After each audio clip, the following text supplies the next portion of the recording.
Okay, good morning and welcome to chapter 11 of The Living Marriage. Today we're going to talk about a topic which is, even in the premise of this book, taboo. I was advised before I started learning this book by certain people that I shouldn't be so graphic. I should use clean words. I should use things which are, delicate things I should not speak about. But what can I do? This chapter is titled Physical Piyus, which talks about the physical aspect of foreplay. Up to this point, the author starts the chapter. Up to this point, we learned about the need for verbal piyus before and after the couple's intimate union. Like I said, it was very perplexing to me that he kept on emphasizing verbal foreplay because that's not really the main part of foreplay. Maybe it adds a little spice to it, but the main part is the physical part. In addition to verbal piyus, the Torah requires physical piyus. So now he introduces, yes, you do that.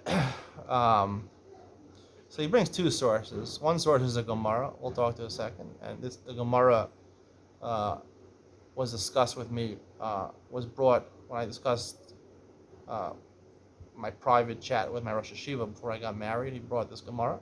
It's really the only Gemara which discusses the physical aspect of foreplay. He brings from Rav Yaakov Emden in his Siddur Beis Yaakov. He says, "Ein zivug shelo yakim lav chibuk v'nisha." Before being together, you have to have hugging and kissing. There's two types of kissing. Ha'echad kodem hazivug, ba'in b'nishukin k'dei lefayas isha u'la'or es ha'ava shebeneim, to bring emotion and love between them and passion between them. You kiss. V'achach b'es hazivug ... b'chulei. And afterwards, at the time of their union, you kiss. He doesn't say. He leaves this part out. You kiss. He's probably talking about when you're the act of being together. In the missionary position, he recommends, Rav Yaakov Emden was a rabbi from Germany, he recommends you kiss during when the actual intercourse, the physical part of the intercourse, the penetration is happening, and you should kiss at that time. Also, he recommends that. I don't know if you have to, if you enjoy it like that. Obviously, most people are only familiar with the missionary position if you know what the missionary position is. If you think of the most common position people are in when they're together, you probably figure out what the missionary position is. People are surprised at other positions also, but it's not really something most people, Jewish people, or at least from Jewish people, come across during their lifetime or even think there is such a different way. We're going to discuss some of these things a little more. He says, the author says, although the details of this topic are not fitting for public presentation, the details he's not going to tell you about. Nevertheless, physical piyus before the union is also Torah and must be understood properly. So, he brings a short chapter. He brings one Gemara, Shabbos 148. I'll read the Gemara because it's always better to read it in Hebrew because sometimes the translations can be translated different ways. Nakin Marganisa Bechada Yadei. Rav Chisda, he says, was a Rosh Hashiva of Surah. He was a big rabbi. He was a Rosh Hashiva. He told his daughters the following. He said, "Nakit marganisa b'chad yadeh, v'kura b'chad yad." So he translates this brackets.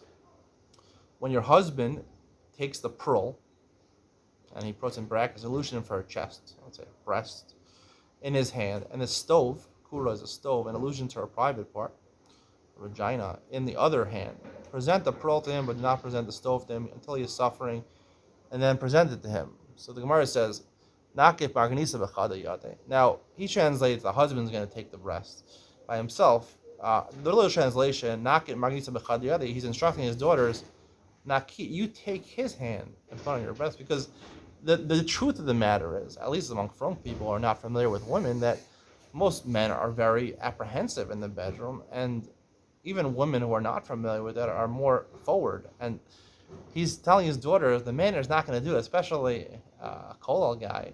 He's not going to know what to do for foreplay. So you got to take his hand and put on your breast and ask him to massage, whatever, to kiss, to suck. V'kura b'chad yadeh, and also take his hand and put it in the area and show him the area. The reason that's important is to stimulate the clitoris, not the bottom part of the vagina, but the top of the vulva where the clitoris is, to rub that area. He says, "Marganisa achvilahu," you should uncover it when you're doing this. You should take off your bra so you can see the breast. You shouldn't expose a part. Stick his hands in under the underwear. Adam until his desire becomes full, and then you take off your underwear and you enjoy yourselves more. So, if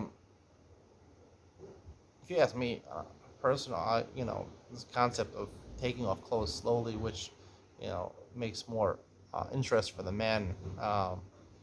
Stripping, if you're familiar with the secular world, they have strip clubs and things like that. So it seems that that's what he was saying over here, right? Take off one piece of clothing at one time, and then the main piece of clothing, the bottom, at the last thing.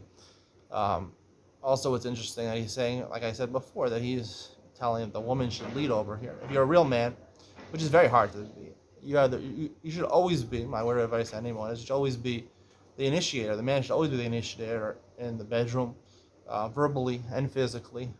The way of the world is that's not true. I think even in the secular world, usually the woman initiate.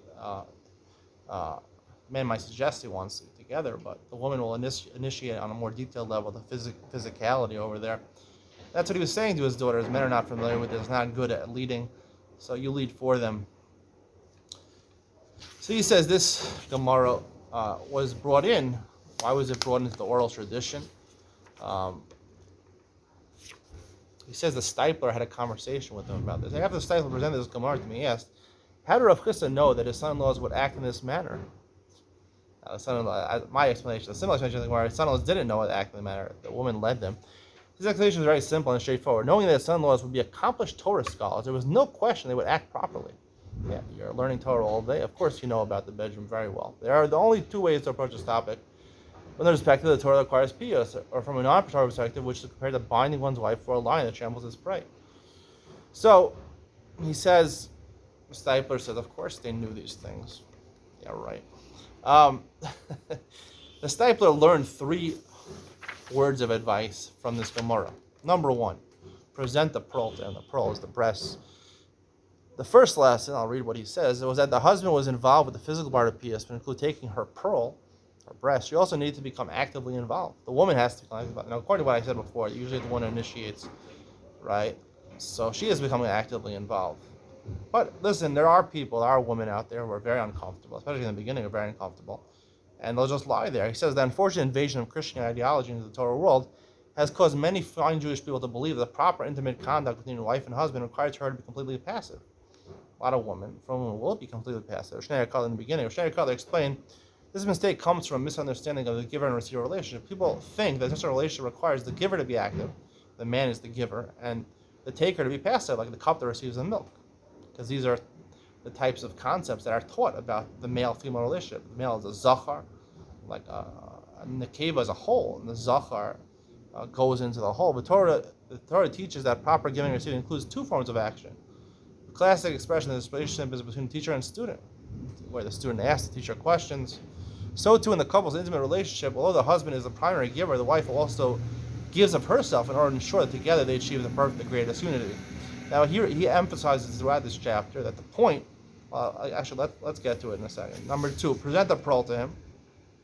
Rashi explains this is in order to increase the husband's physical desire for their intimate union. Not only that, he clearly explains that the wife is expected to help her husband increase his physical desire, such a degree that it's as if he's suffering from this great desire. The second is very clear. The second point, the husband expected to reach a point of great physical desire.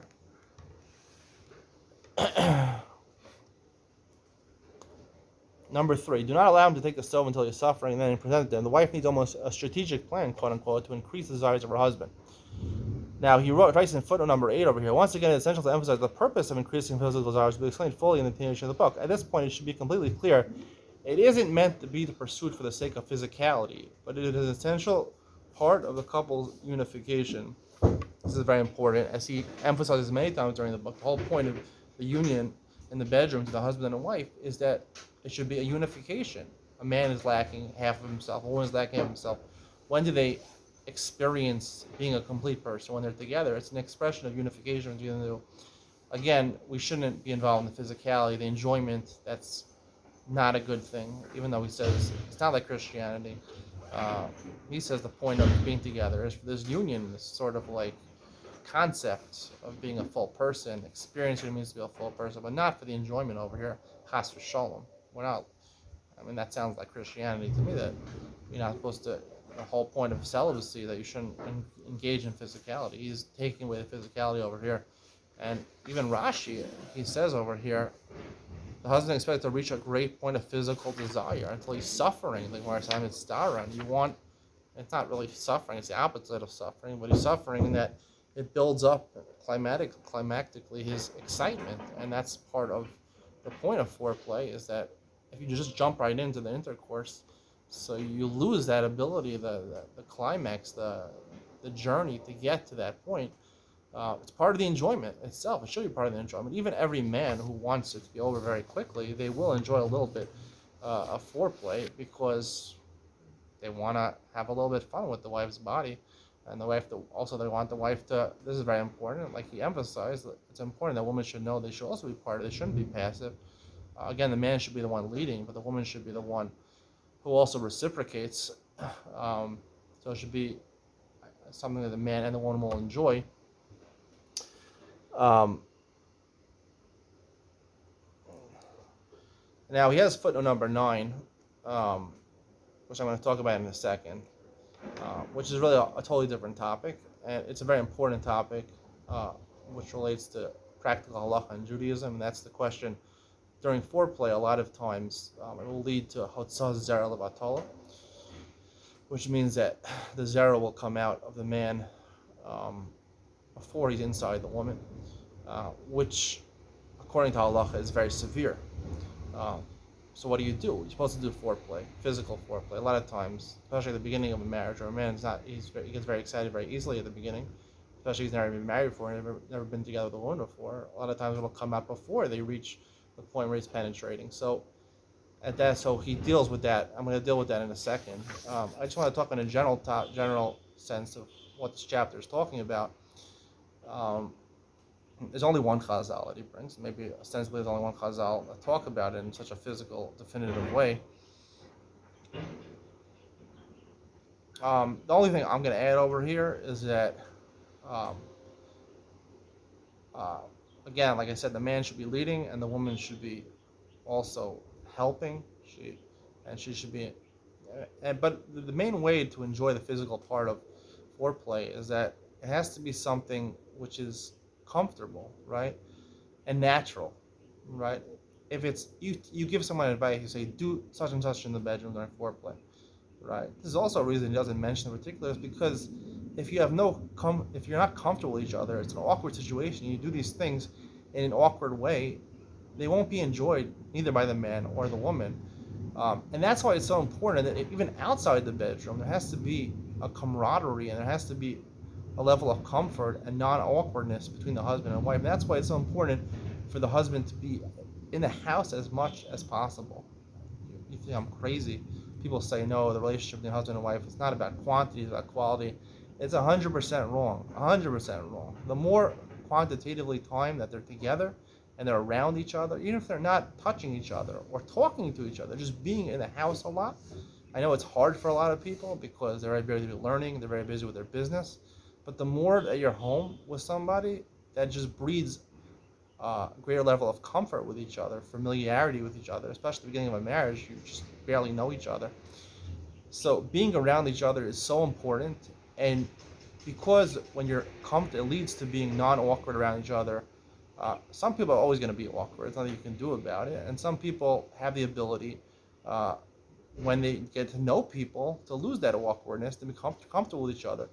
It's also just in general about being honest with your spouse and not lying to your spouse, not hiding things from your spouse. You don't have to tell your spouse everything you do during your day, especially things that will cause them pain and things that your spouse is not happy about.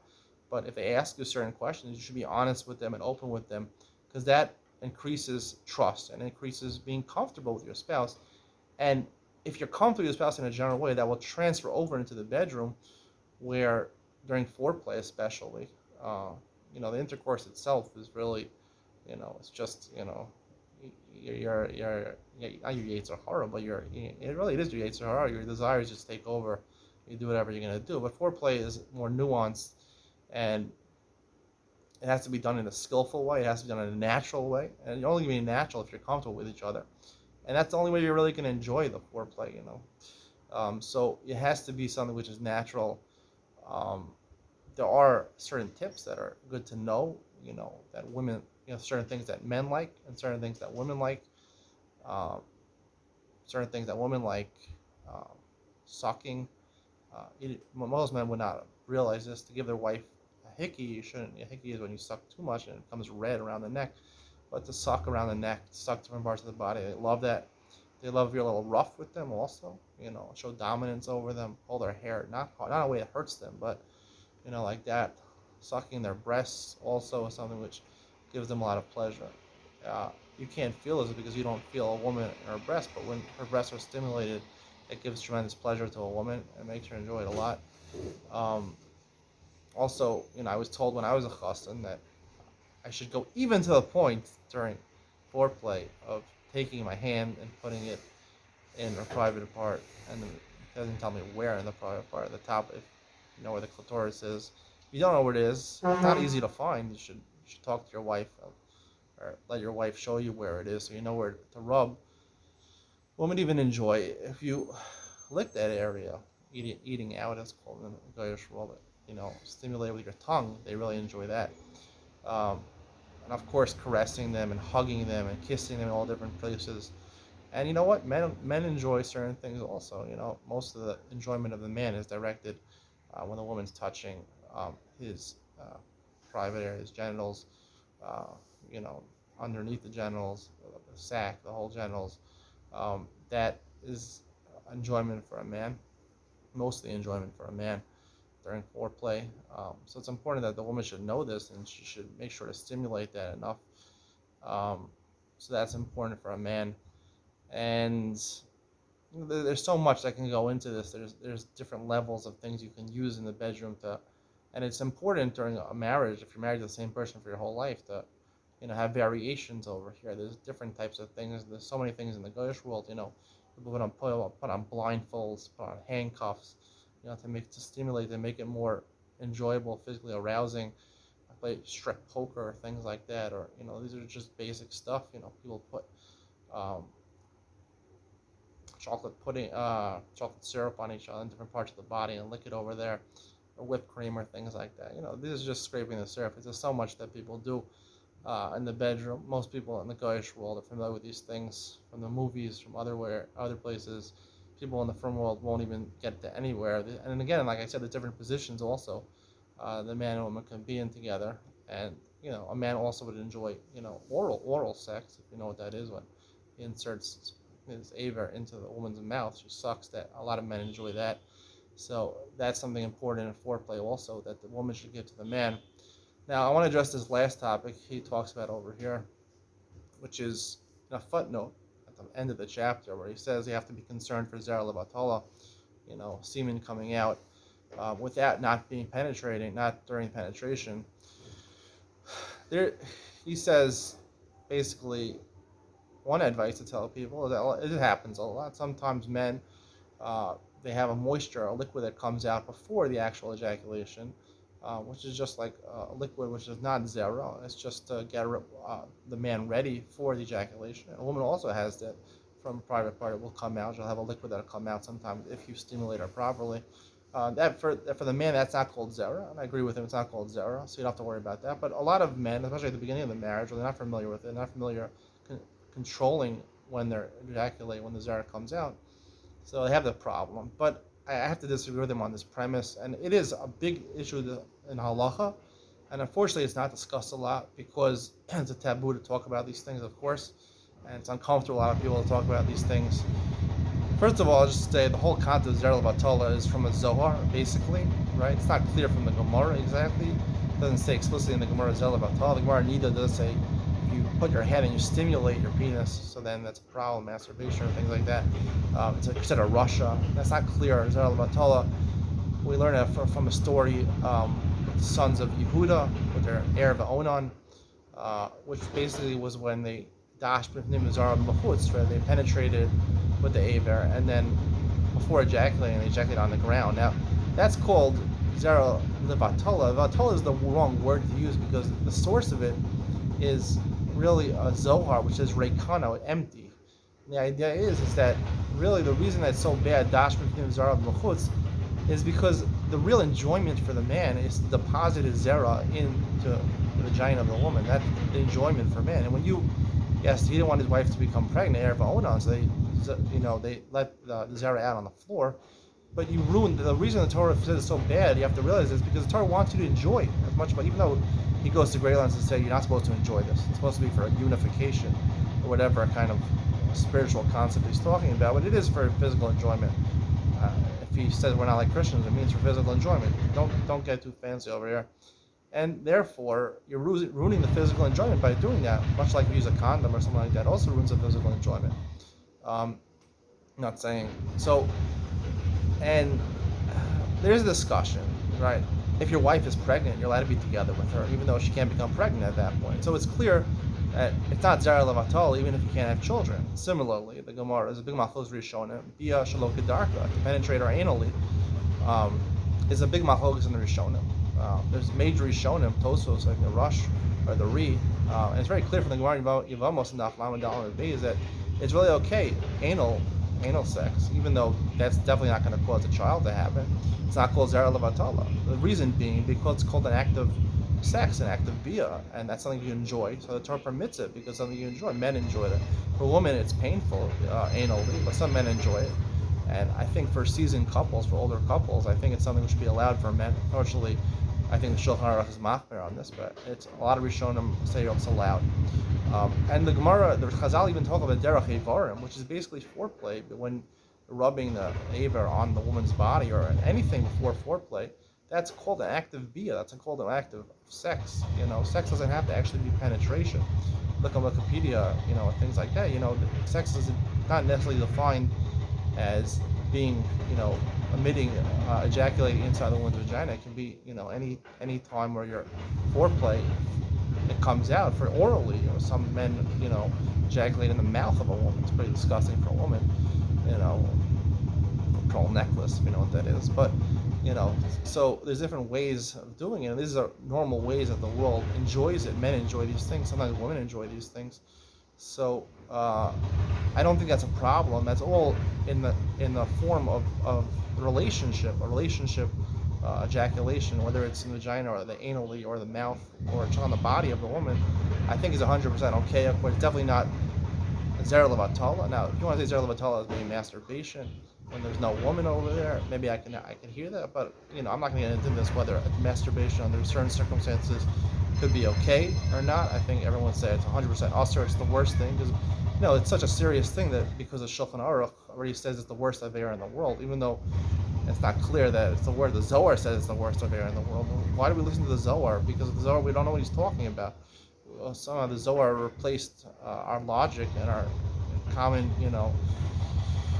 we've been so frightened by this halacha, the Yetzer Hara. Really, it is. That's what the Yetzer Hara frightens us to talk about this stuff.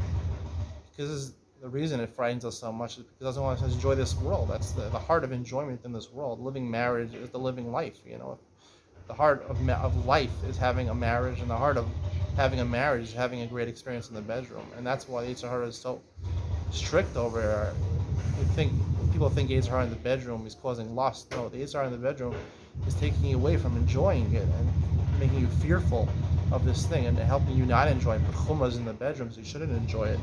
We have as Jewish people have the responsibility to try to figure out the ways to enjoy this world. And that's the whole point of this book, really, is to tell you how it's permissible, the right way to do it. So you have to be extremely makel in these things and try to look for the real truth. I'm not saying to be makel, but look for the truth. And unfortunately, the Yetzer Hara tells us that's the same reason banning the internet. You might see a picture of a woman. You can't put a picture of a woman in a magazine. A face of a woman you can't put on a bus. In Haredi society, it's like the Yetzer Hara has completely overtaken us to the point where we say, woman chas v'shalom. It's like crazy already. It's like, deal with it. This is part of the world. God put us in a world with a man and a woman. What? It's just to test us? Maybe you should just put us in front of a computer right? And we have the ability, yes or no, click on the porn or not click on the porn. I mean, it's gotten crazy already that, women try to eradicate women from society. I really feel that in really 10 years from now, the way it's going, certain Rabbanim are going to say, you should make it that we shouldn't get married anymore, just like the Pope. We shouldn't get married anymore because too much of a nisayon anymore. I could see that happening. Just because you already seen, you can't put a woman's face in a picture, in an article, in Mishpacha magazine. It can't be a picture of a woman. It can't be a picture, a face in advertisement of a woman, even if she's covered properly. It's a question, even if she's not covered properly, whether it's usher to look at arayas or not. Like Gemara in Brachos is mashma, you're not allowed to look at erva when you're saying Kriya Shema. It's mashma, you're allowed to look at erva when you're not saying Kriya Shema. There's maybe permitted ways of masturbation, I think. I'm not going to talk about that now exactly, but you have to realize the Yetzer Hara is what's frightening us over here. We think the Yetzer Hara is telling us to do all these averas, but the Yetzer Hara from society is telling us to avoid this completely. That's why this is just strict on the internet, because you might see an advertisement of a woman or a picture that might come up on Google search or on YouTube. Might see a fleeting advertisement of a woman not dressed properly. Chas v'shalom, the world has ended over here. I mean, come on, you can't watch television because of these things. You can't watch a movie because of these things. Grow up a little bit, Grow up, Especially if you're all married, familiar with these things. We gotta learn to grow up from society, We're acting like little children. Anyway, so I gave you a pretty detailed version of that chapter, the X-rated version, but, who's watching this anyway, right? See you in the next one.